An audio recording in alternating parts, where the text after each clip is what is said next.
Pagulo ng pagulo mga kababayan ng mundo. Bakit niya Mr. Maravillas? Nakikita naman po ninyo ang mga laman ng mga balita. Matindi ngayon ang gira between Israel at saka yung Hamas. Kahindik-hindik mga kababayan yung mga footages na nakikita natin ng conflict. Ang dahilan, ang matagal na nilang away mga kababayan sa lupa. So habang nagkakagulo, mga kababayan in the Middle East, in Israel right now, dito naman po sa atin, nagkakagulo din yung mga politiko. Nag-aaway na rin mga kababayan. Ang pinag-aawayan po, confidential funds. Confidential funds po, yung pinag-aawayan. Sa Israel, ang pinag-aawayan po, lupa. Dito po, pera. Pera ng mamamayang Filipino. Confidential funds. Nagsumbong kasi, mga kababayan yata si Inday. Umuwi. Last week yata yun, umuwi mga kababayan sa Davao si Inday. Nagsumbong sa tatay. Binawian kasi ng confidential funds. Ayon. Sumaklolo mga kababayan yung tatay. Nag-declare ng gira. Kay Martin Romualdez na mismo, nag-declare ng gira. Ayan po. Oh. Pinapa-audit si Martin Romualdez. Ex-President Duterte wants a government audit if Romualdez runs for president. At ina-accuse mga kababayan ng mga Duterte, yung kongreso na mismo, na may tinatago din na confidential funds. Ganon mga kababayan yung pangyayari. Umusok si Digong, nag-privilege speech mga kababayan, sa SMNI. Doon sa kanyang programang Gikan sa China. Gikan sa masa, para sa masa. Nakalataan niya siguro Mr. Maravillas na ang magkakalaban ni ang magkakalaban ni Inday for 2028 ni Miss Confidential. Si Martin Romualdez. At baka niya Mr. Maravillas, yung duda kasi na yung confidential funds magamit sa 2028 elections. Kaya inubos ng Kongreso po. Tinanggal lahat yung confidential funds ni Inday. Kaya mangiyak-ngiyak si Inday ngayon. Joke man lang pala yon ni Inday po na I will leave it to you, to the wisdom of Congress, itong confidential funds. Ngayon, nang tanggalin po, nagwawala na ngayon si Inday, nagtantrums. Nag-declare ng gera yung tatay kay Martin Romualdez. Gigawa niya Mr. Maravillas.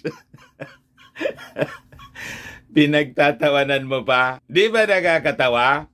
Pero ano Mr. Maravillas, tama yung desisyon ng Kongreso. Yun po ang pinakatama, mga kababayan. Tapos hindi mismo yung nagsabi na I leave it to you, to your wisdom. Ngayon na nag-desisyon based sa kanilang wisdom yung Kongreso, galit na galit silang mag-ama ngayon.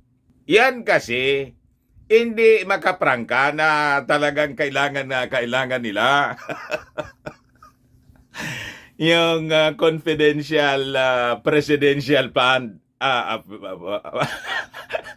Mali na naman ako. Confidential presidential fund man sa akin. CIF. Confidential Intelligence Fund.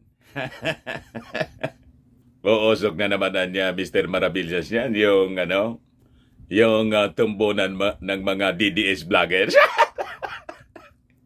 But anyway, mga kababayan, before ko na ibigay sa inyo yung full story, click subscribe muna dito sa ating YouTube channel.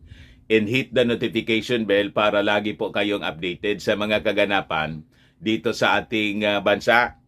Huwag na rin po ninyo na skip yung ating mga commercial ads para din sa ating confidential fan.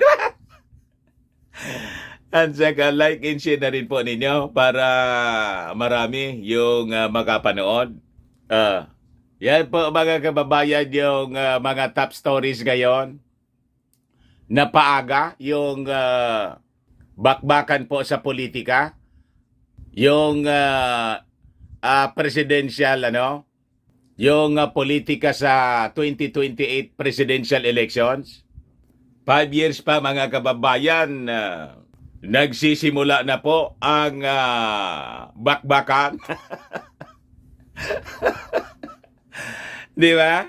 So yung Kongreso, ina-accuse ngayon mga kababayan na mayroon din anya kayong confidential fund. Dapat anya ni-audit kayo. Sabi po ni Stella Kimbo na dating kaalyado, nagdidepensa po sa confidential fund ni Inday na biglang pak! Biglang bumaliktad po.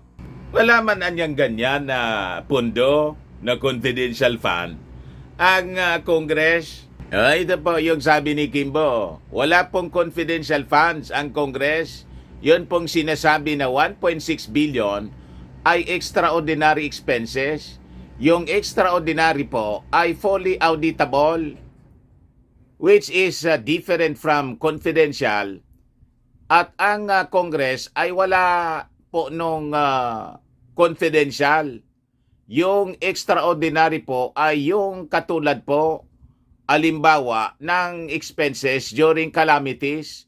So that's an example of extraordinary expenses, sabi po ni Kimbo. Nagkakalkala na po ng confidential funds. Nagigira patani na po yung Kongreso with former President Digong. Nasarapan kasi yung magama, nasanay sa confidential funds. Ito po yung interview ng mainstream media. Nagpa-press con yung Congress. Kasi may mga kumakalat daw sa internet na mga intriga mga kababayan.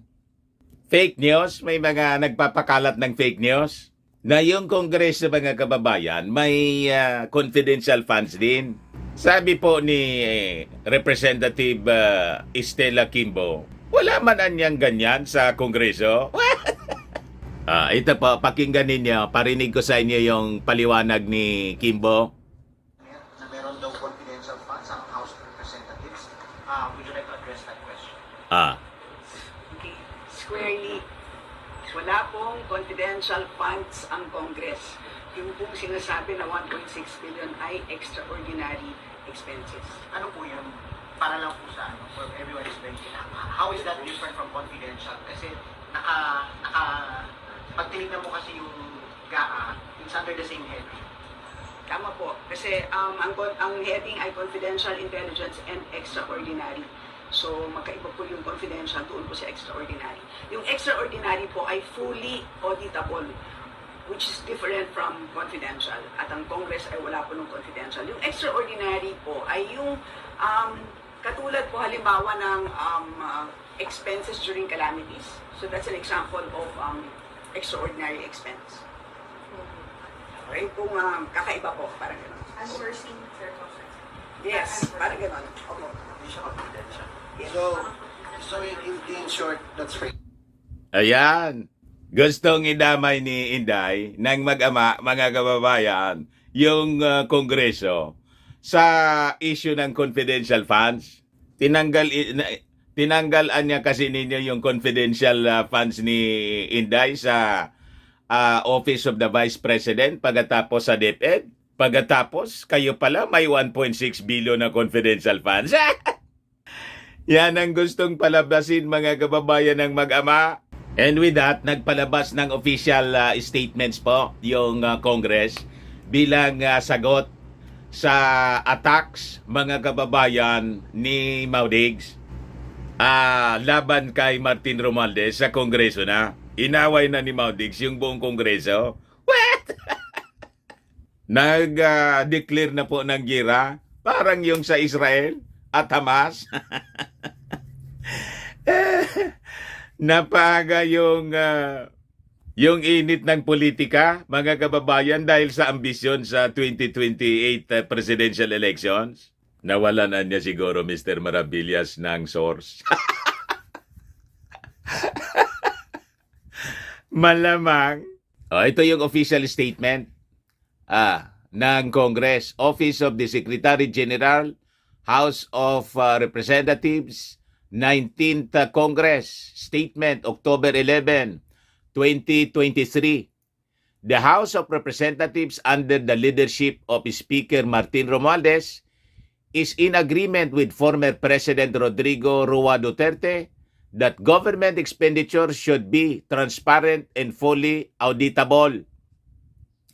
The House has no confidential and intelligence funds.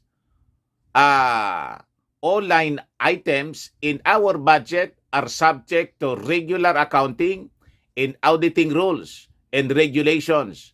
Laging bukas po ang aming libro sa Commission on Audit. As per latest COA report released only last October 2, the House of Representatives has no disallowances, no notice of suspension, and no notice of charge. Ibig pong sabihin, pasado kami sa COA audit. Ayan po, mga kababayan, ang statement ni Reginald Velasco, Secretary General, House of Representatives. Sagot yan, mga kababayan, ng Congress sa hamon ni Maudigs. Yan po. Gustong ipa-audit, mga kababayan, yung Kongreso. Pasado po, mga kababayan, yung Kongreso sa audit.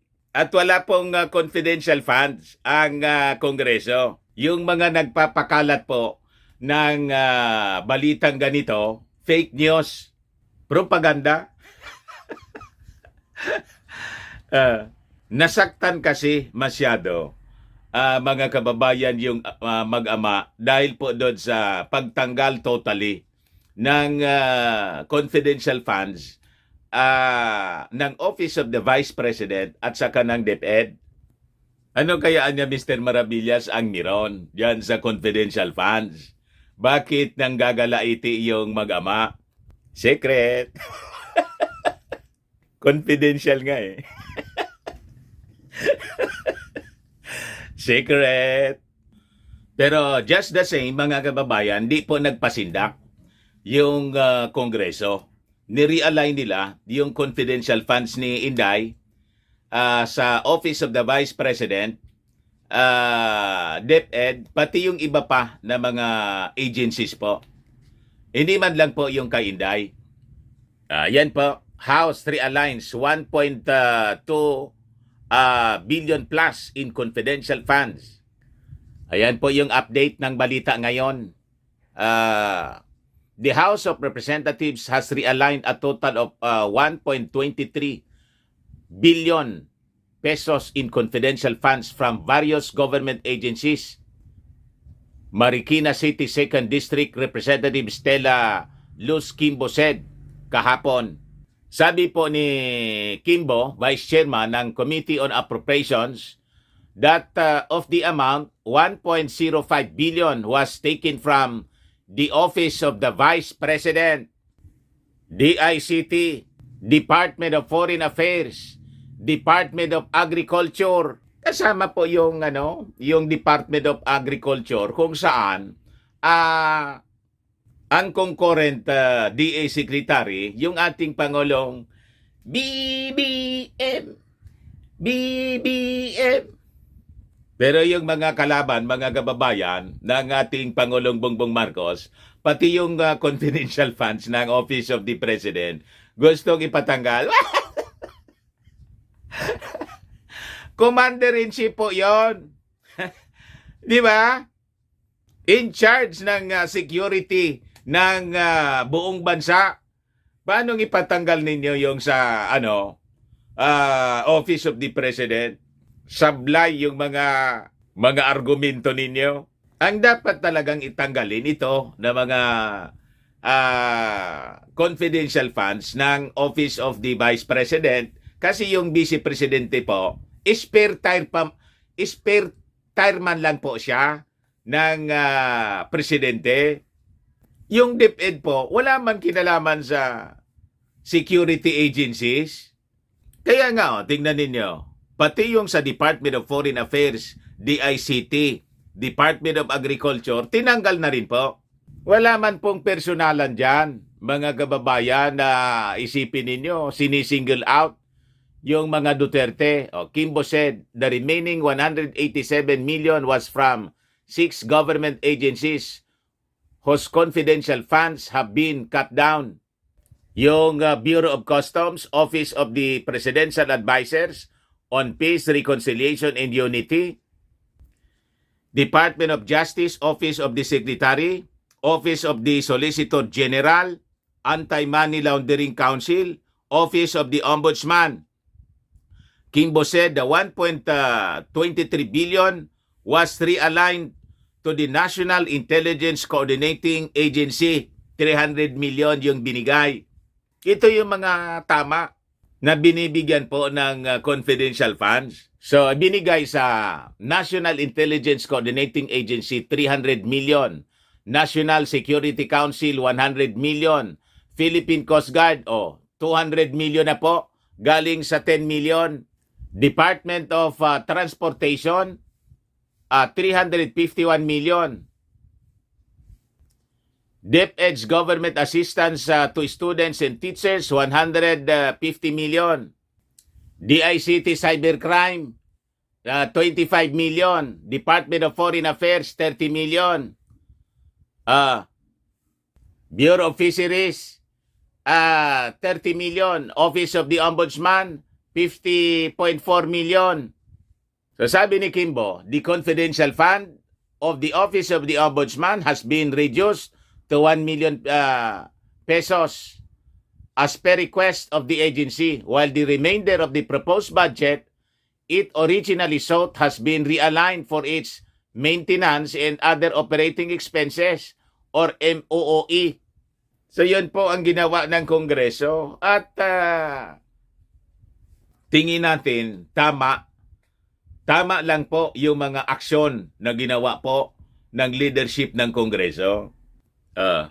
Dahil po mga kababayan sa pag-usok ni Maudigs sa pagtanggal po ng confidential funds ng kanyang anak, pati yung Senado nag-react na rin po. Kasi nadama yung Senado. Pati yung Senado kasi naakusa na sila mayroon ding confidential funds. So ito ngayon yung reaction po ni Senator Angara. Sabi ni Angara, nothing confidential about the 331 million extraordinary fund. Away sa kwarta, mga kababayan. He made the reaction to false social media post by former pro-administration blogger Sas Rugando Sasot that the Senate has confidential in intelligence funds even though Congress is realigning the CIF of civilian government agencies. Just to clarify, sabi po ni Angara, wala man anyang confidential fund for, there's no confidential fund for 2023. And I don't believe there's any confidential fund in the Senate also for 2024. Sabi po ni Angara, nadamay pati yung yung Senado nadamay po sa controversy ng confidential funds. Ayon. Nagkalat yung fake news. Sabi ko sa inyo, wala man anya kami niyan sa 2023 budget. The Senate last had confidential funds, sabi po niya, in 2020 with 100 million. 2021 with 100 million and 2022 50 million.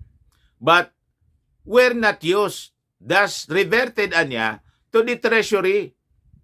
Sabi ni Senate Secretary Attorney Renato Bantog, hindi man nila ginamit. Nilagyan pero hindi nila ginamit. Ayan po yung paliwanag ni Senate Secretary Attorney Renato Bantog. Kaya nirevert niya sa National Treasury. Hindi po nilunok.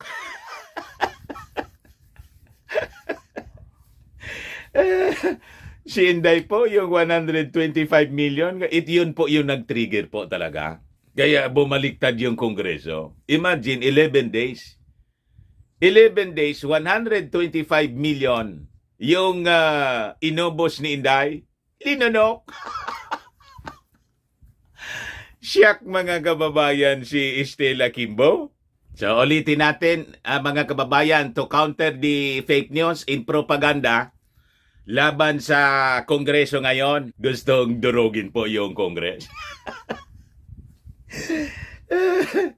Nang mag-ama sa tindi ng galit nila ng tanggalan si Inday ng confidential funds. So, yung Congress, sabi rito, kahit kailan hindi nagkaroon ng confidential and intelligence fund ang Speaker of the House of Representatives.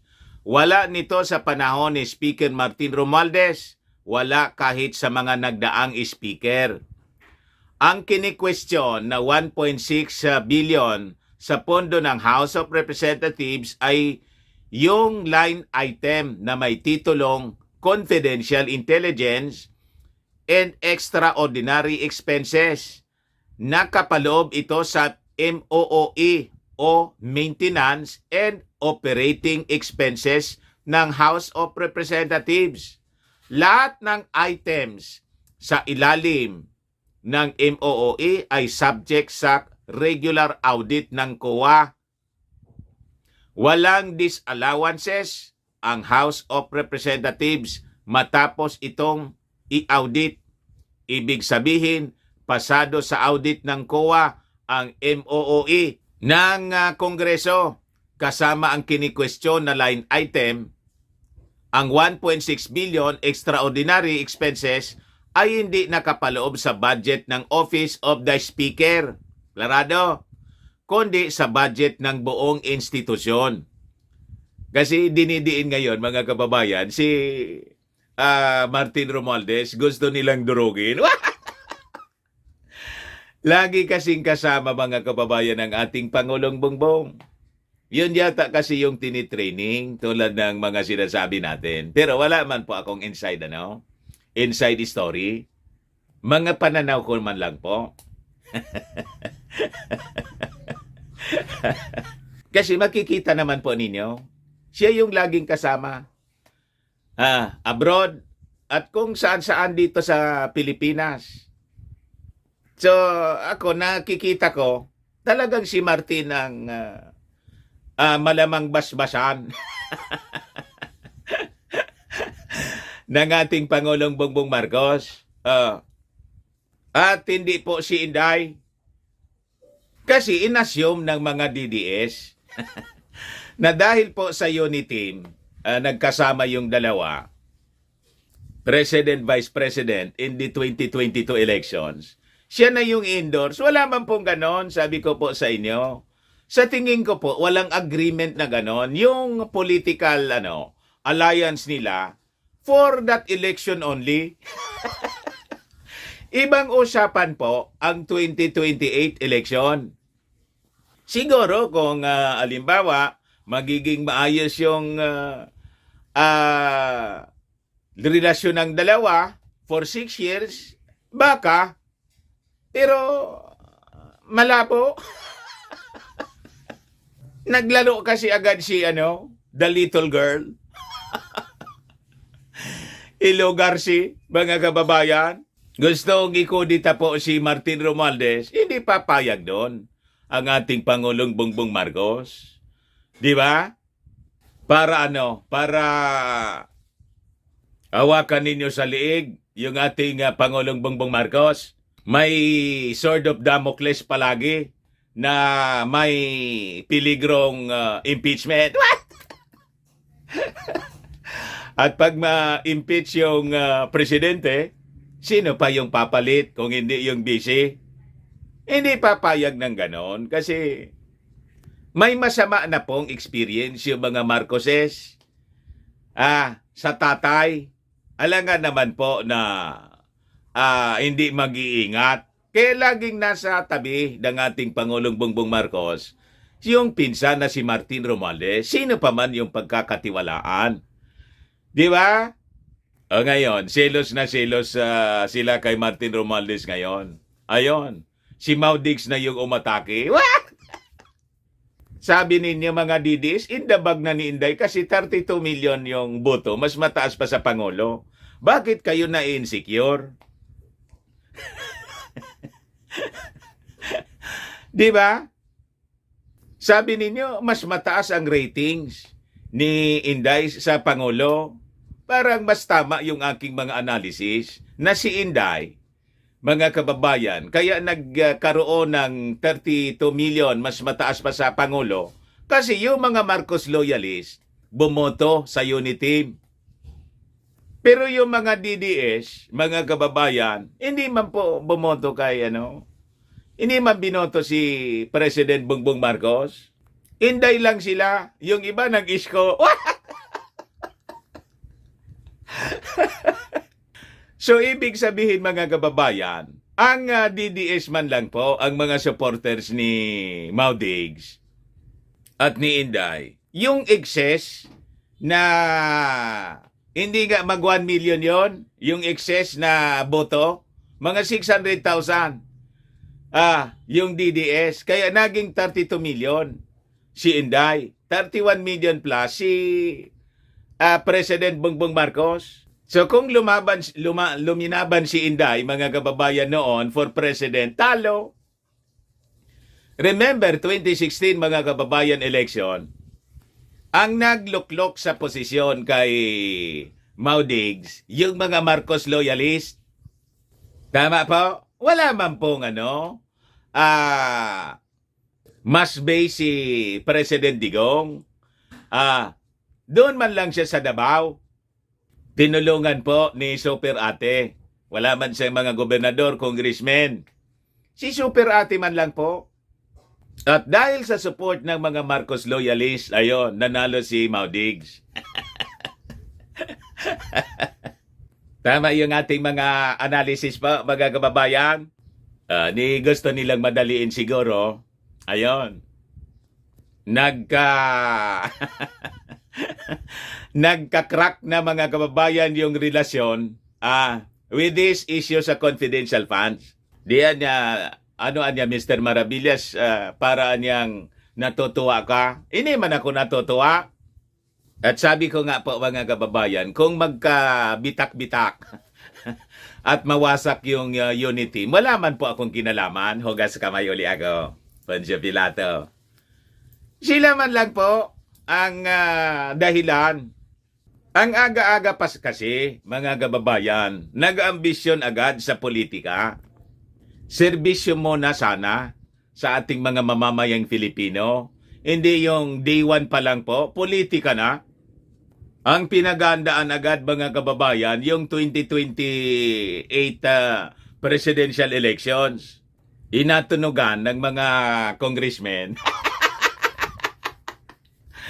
Tapos, yung kongreso naman, walang tinatago. Yung challenge mga kababayan, yung hamon ni Maudix na audit, kinol ng kongreso po. Ayan po. House agrees with Duterte government expenditures should be transparent, fully auditable. Pero anya kay Inday, secret. Secret. Pero anya Mr. Maravillas, narinig mo yon yung sabi ni Digong na ayaw niyang magpresidente yung kanyang anak. Sabi ko sa inyo, baliktad palagi yung sinasabi niya.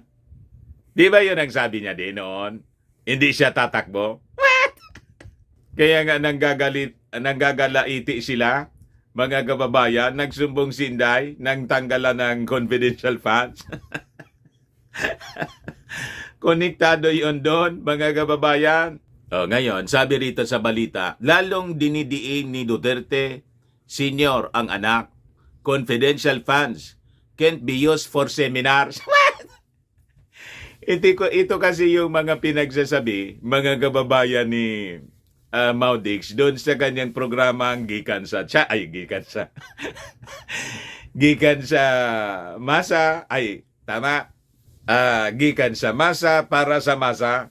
Imbis na masakluluhan, mga kababayan, yung anak niya na lumulubog na sa Kumunoy, yung kahoy na by analogy, yung kahoy na kanyang